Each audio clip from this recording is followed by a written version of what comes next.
Welcome, everyone, to 90 Days of Insanity. And I think we have all heard or seen the insanity workouts on television. And it's where they do 90 days of a crazy shape-up workout. And it works. Why? Because it's fast and intense. And I don't know if you have all read the latest Essential Edge, but Travis Ogden, the Young Living COO, was at a growth conference, and he spoke about Young Living's unique story that began over 20 years ago and how we are experiencing 12 times greater the growth than in historic averages in the past. So we are experiencing some insanity in Young Living, so it's very exciting to be a part of this movement of people seeking natural remedies. Now tonight we're going to have some fun and create our own insanity action workout for our businesses. And we're going to look at the key tools to accelerate our life plan. And before we do that, though, I want to review just a little bit in case we have new entrepreneurs on the line. Last time we spoke about personal vision. And I want to mention it is our dreams that will cause us to find the time for learning our business skills and filling out that calendar each week with those income-producing actions.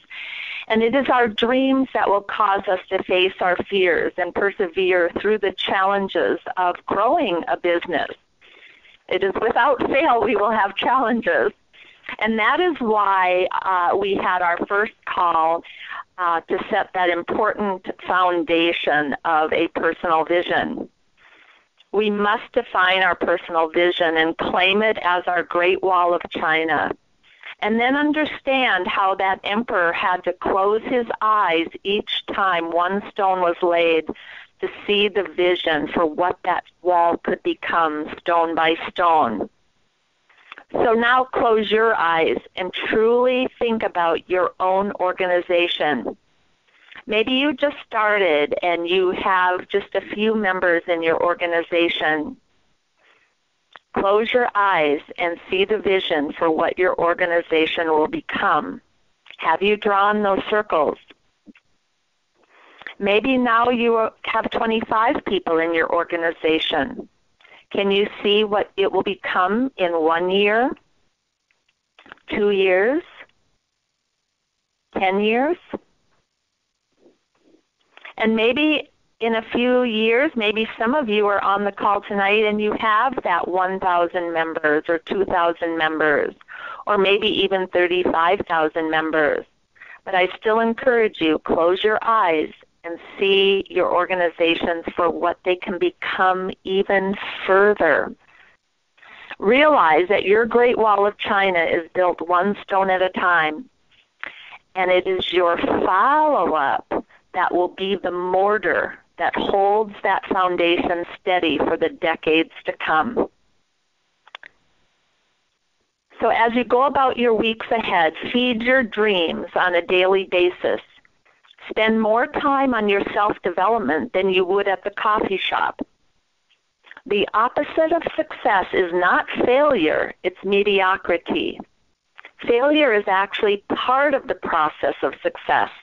To reach success in this profession, you must be willing to dedicate time to building your skills and also facing the challenges that come to growing a strong team. Tonight's call is called Insanity, 90 Days Business Workout. Everything we are reviewing tonight can be found in the books called GoPro, Making the First Circle Work, and Building an Empire. These are third-party tools that we use for mentoring. Before we get to the Insanity Workout fun part of this evening, let's review a couple of skills in case new entrepreneurs are on this call. And maybe even you haven't finished yet reading these foundational mentoring books yet. So let's review a couple of things. Like any profession, you need to learn skills. And there are 10 foundational skills necessary to build a huge business. But we're not going to review all of them. We're just going to review 2 of them to get you started for this Insanity Business Workout. Be sure to get your own copy of the Go Pro book by Eric Worrell to go through with others on your team. Now, he goes through 7 of those skills, but also get your copy of Making the First Circle work as well. So skill number 1, finding prospects. Let's begin by asking yourself if you are treating this business skill as a network marketer would. For example, all businesses start out with a list of people. Now, this does not mean you go and hunt everyone down on that list. It's just a list at this point. We are not hunters. We don't want people running away from us like prey. Instead, think of yourself as a farmer. You are there to nurture. You are there to educate and grow interest. You are there to grow relationships, grow friendships. If you have people running away from you, think about whether you are coming across as a hunter or as a farmer. And be the farmer and build trust with people you meet and skillfully educate on the value you have to offer. And let the consumer decide if it fits their needs or interests. Statistically, 8 out of 10 new distributors first approach their business with a small mentality. And they have a small list, and they don't even write it down, a small list of people. And so they just think about the people in their head, and then they set out and they think, oh, I'm just going to see what happens. Plus, they never take the time to develop the necessary skills. And this is what our profession calls the posers. They want to do the business, but they just want to pose for the photo. They don't want to do the work. So think about that. Are you a poser? Now, some people are amateurs, and they go ahead and make the list of 100 people they know, just as they're told, and they charge out with great excitement. But they forget to start learning the skills. And then when their list diminishes and it gets smaller and smaller, the anxiety level goes higher and higher. So make your list, but then also start working on your skills so that you can keep your great enthusiasm. Now, network marketing professionals know that finding people to have a continued active list is a skill. And when you study people who have built large, successful organizations, they never run out of people. They have developed the skill to meet people and engage with people with true interest. And the game is simply to add another name to the list. And remember that we are farmers. So to master this skill, there's 3 steps. Include everyone you can think of on your list and every person you meet. And it doesn't matter if you think they are a prospect or not. Just write them down. Every single person goes on the list. And it is important for you to do this, to truly write down the names, because it empties your mind. Now, you do not prospect everyone on this list. You simply write it down. Step number 2 of this skill is looking at your list now. And think about the people that they know. So, for example, family members. Who do they know? Look at your friends' names. Who do they know? Look at the other relationships on your list. Who do they know? And now add those names to the list. Step number 3, constantly expand your list. It never should stop growing. The professionals have a goal to add 2 people to their list every day or every other day. Now, we may not ever prospect those people. The key is to just find a creative way to stay in touch. Again, it is not for prospecting. Just live your life making new friends. People are really interesting. Enjoy meeting others. Professional networkers develop a higher skill of awareness. They pay attention to all that is around them. And so now we don't go out and assault people with our pitch, but we just set out to meet them. We set out to make some friends. We develop a connection. And when the time is right, that becomes obvious when it is time to share. Step number 4, professional networkers go out and network on purpose.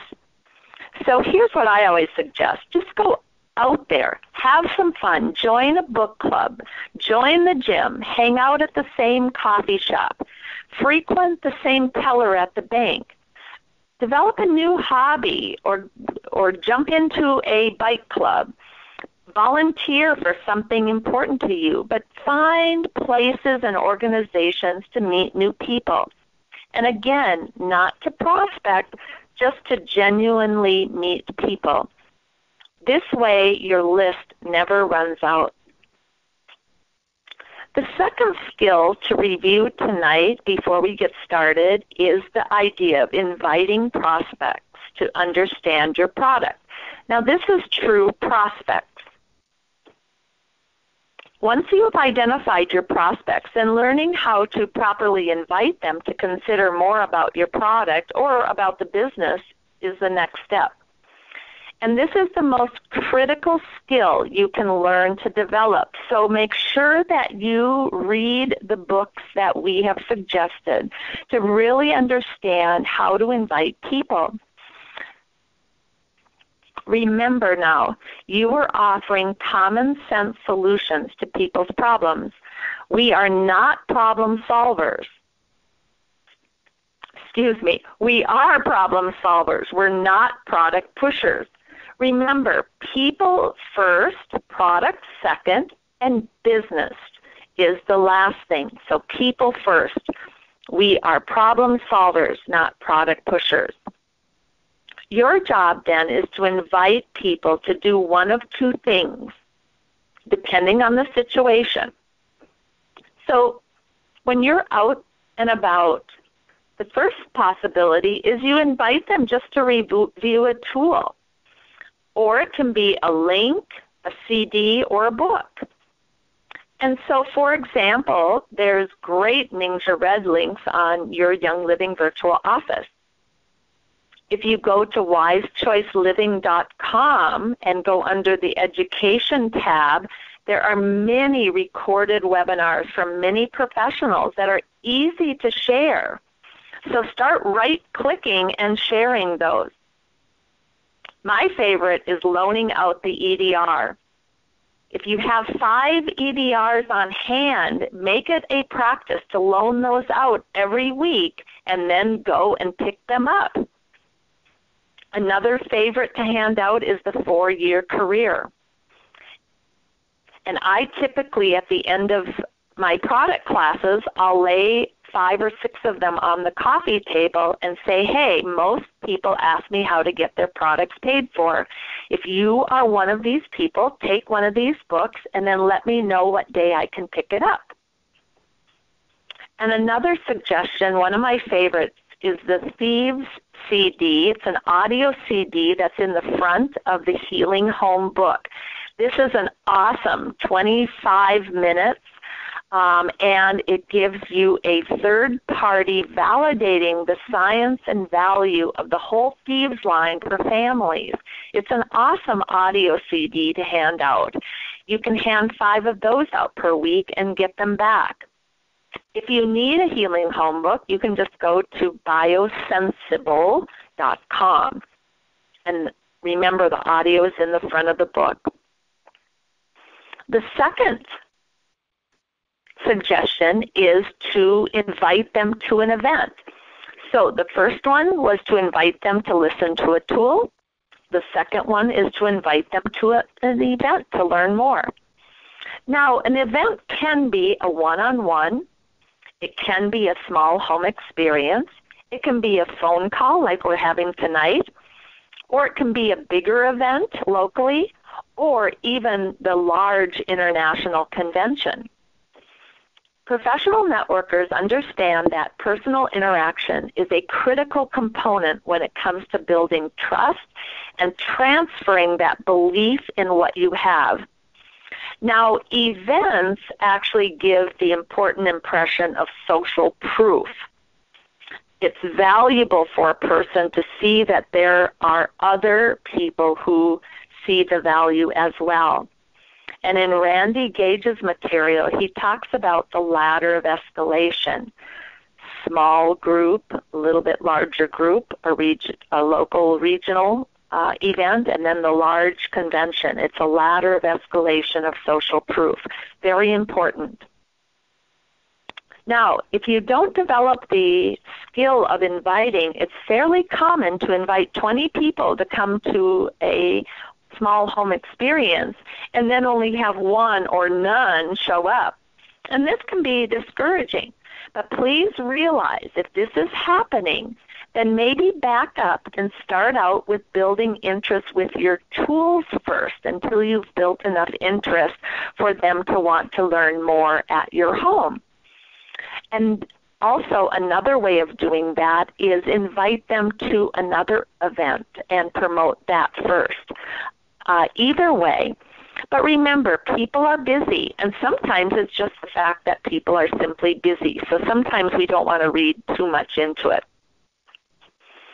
Also, if you don't have people showing up, you might want to think about that person and consider maybe there is an objection. So, for example, an objection could be they are a very, very busy person. And in their head, they're thinking, oh, my gosh, I'd love to go, but I'm too busy. I just don't have the time. So what can you do to help that person? Another person may be thinking, oh, man, I don't want to go because I have to buy something. So what can you say to ease their concerns? Because remember, you're all about education, and we're a teaching and training company. So what can you say? Are we just another selling party, or do we really have something of value to offer people? So think about it. What is the value for them? Maybe you have to be clear that they don't have to buy something. Maybe you need to communicate to this busy person that you have a CD that they could listen to in their car on their way to work. Because people will make time if it's a priority, and they might just not know the value of what you have to offer. So think about the possible obstacle and then find a solution for that person.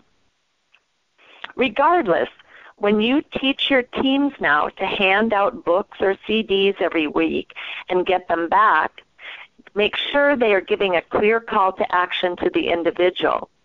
And when you do that, the results will be amazing. Set a goal to get your tools out weekly.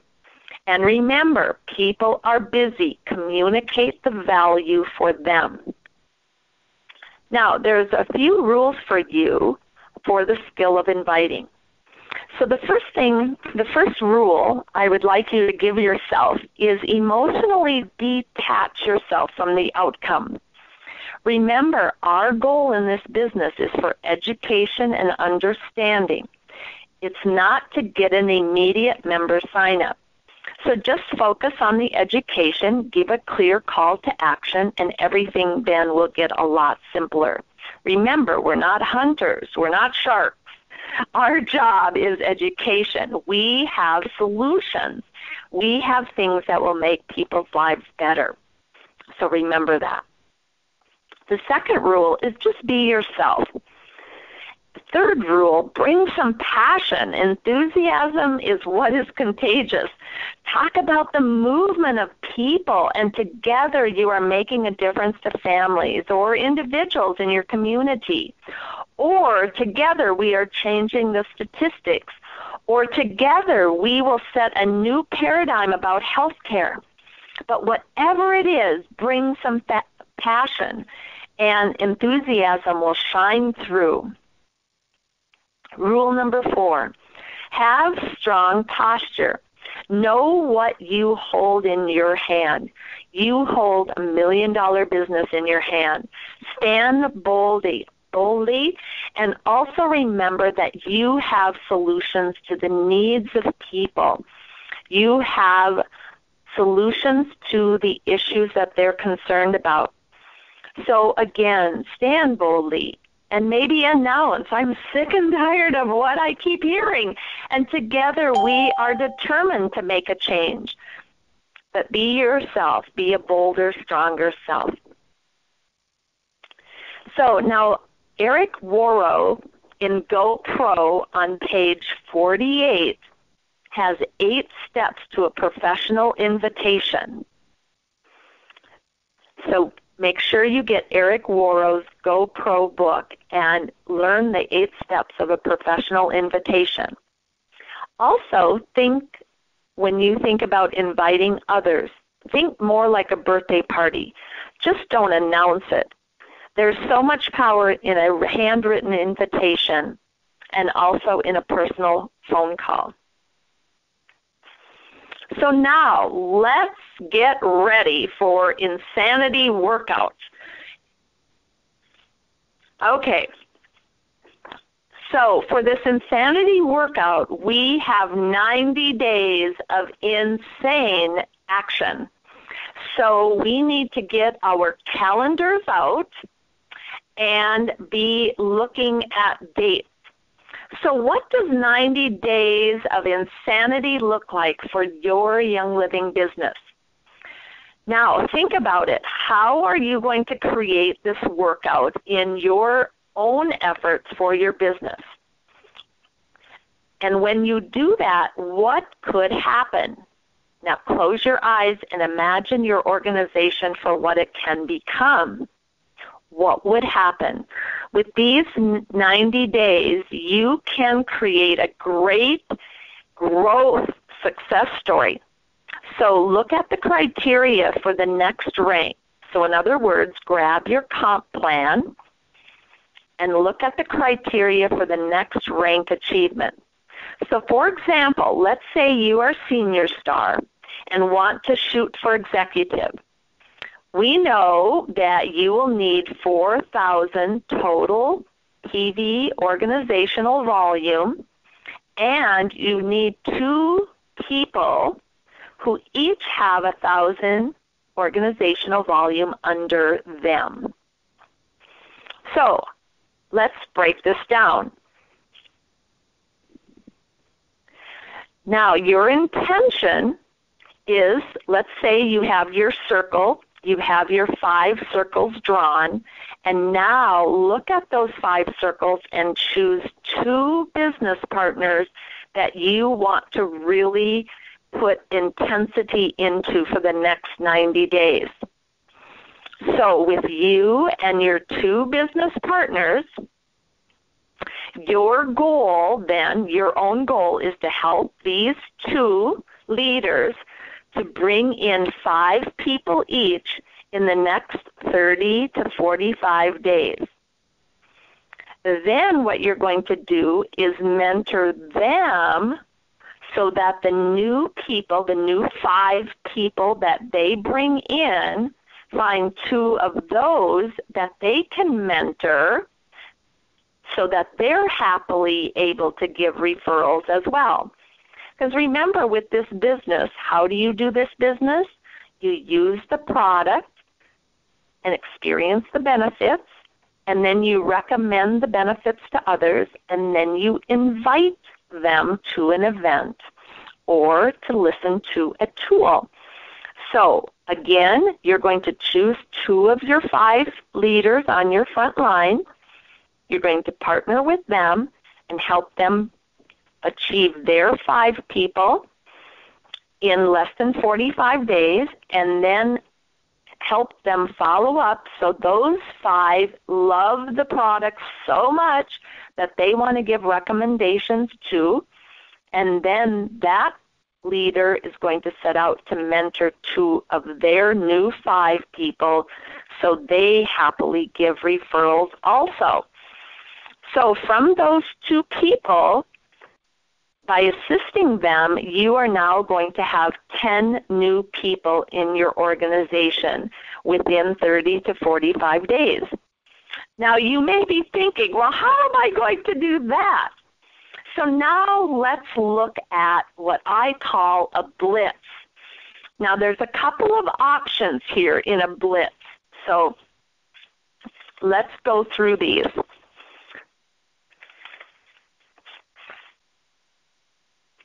A blitz is when a group of people on your team come together to focus on tripling their results in a particular activity.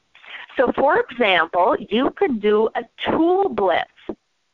So your local leader or you and your team decide to get a bulk order of tools. Because of course we get them at a better price, right? When you order in bulk. So now you're going to challenge each organizational member in a fun manner. Now, not a bossy manner. The goal is to see whoever gets the most tools into the marketplace and get them back, and to see how many chats you can have. So here's the rhythm. Loan it out, get it back, chat. Loan it out, get it back, chat. Do you get the idea? And so the more times you loan out a tool and get it back, the more apt you are going to have to be able to chat with that person. Now my favorite is the essential oil desk reference, or the Thieves audio CD in front of the healing home. So you and your 2 partners now will decide which tool do you want to bulk order, so that you can challenge yourself to loan it out. Now you certainly can loan out both of them as well, because the more tools you get in the marketplace, the more you will get back and the more chats you will have. Now also, if you're having classes, you can take a handful of the 4-year careers and set them down at the end of the class and say, now, most people ask me how to get their products paid for. And you are welcome to take this book, but just let me know what day I can pick it up. That's also a blitz, because the more 4-year careers you get out, the more business appointments you're going to have. Because when you get it back, they can say, well, it's not for me right now. Oh, no problem. Or they can say, hey, I would like to know a little bit more. And you say, great. Would you like to chat now, or would you like to chat tomorrow? I have 2 o'clock available. So whatever works for you.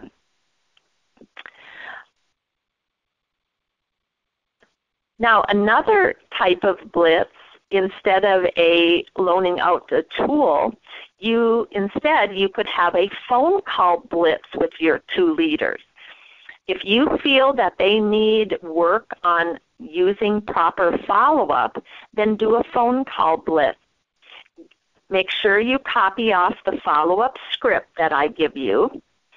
And this phone call blitz is really helpful if you look at your downline viewer and you have a bunch of people with no order showing. What you want to do then is think about each person and their needs or their interests that they talked to when you first spoke with them. And then you think, what would be of value to them? The other thing you can do as you study your downlines together, when you and your 2 leaders come together, you can pull up the downlines and also look at those that are ordering, but maybe they aren't on Essential Rewards yet. So look at how Essential Rewards can actually save them money, or actually put money in their pockets by the free products that they would get value from. But whatever you choose to do, a phone call blitz helps these new leaders to really develop their follow-up skills. Use the follow-up script, but then adapt it to their personality. They have to own that, but really look at the wording that I have on the script so that you can use effective language. So it's sort of like a phone call party, actually. But anyway, meet together for a focused, condensed time, and then see what the results are, and then go out and celebrate. The more fun you have, the better. The third example of a blitz is to set up an event together. So look at your calendar and schedule an event or schedule a special conference call. And then each group member challenges themselves to see how many people they can get to that event or on that phone call. Now we've made a full circle around again to the skill of inviting. Now remember, we are inviting and not just announcing that it's going to happen. And I'm going to chat a little bit more here about inviting, so we make that clear. If you remember now, I shared with you to study Eric Worrow's 8 Steps to a Professional Invitation and really practice that. It had some great keys, and that's on page 54 of his book. But I also like to share with people that if you think of it like a birthday party, and we talked about that nothing replaces the power of a written invitation or the power of the phone call, but also use social media to build interest and fun leading up to the event after someone's received that written invitation. And then the phone call is a way to connect with people and just say, hey, have you seen the event coming up? We're so excited, and make it more like a commercial. But don't turn that invitation into a presentation on the phone. Use more general words, so it's kind of like a commercial. So, for example, we are a group of moms who are willing, who are going to share how to use natural remedies to address things from the common cold to everyday aches and pains, along with saving money. And come join us. Come join our group of moms who just love to raise their kids naturally. It's fun and informative. You'll love it. Make it informal and fun. If you want to focus more on inviting for the business, here's another idea. I've just started a new business and I'm really nervous. Before I get going, I need to practice on someone friendly. Would you mind if I practiced on you? Now, this is a great way to start with family and close friends. Just ask them to fill the seats. They don't have to buy a thing. Another idea is I've started a business with a product I think that makes a lot of sense, and I would love you to try it and get your input. Would you be willing to check it out with me and give me an opinion? It's only a 10-minute demonstration of 3 home remedies to improve productivity, and I think you'll love it. And another example may be, my company is expanding in your area. Would you do me a favor and take a look at it and let me know if you think it would work here? Or better yet, what would you think would be the best way of getting the word out about the value? You're asking someone to help you, in other words. So these are other ways of inviting. So now it's time to get your calendar out. Think of the 2 partners that you're going to call and get together with, and then together you're going to decide on your blitz. Decide which one you're going to do, and really get fire in your gut for the next 90 days of insanity, because focused, condensed efforts is whatever you choose is going to make a huge difference. You are literally holding thousands of dollars in your hands by doing this blitz. So set your hair on fire and then begin to make it rain.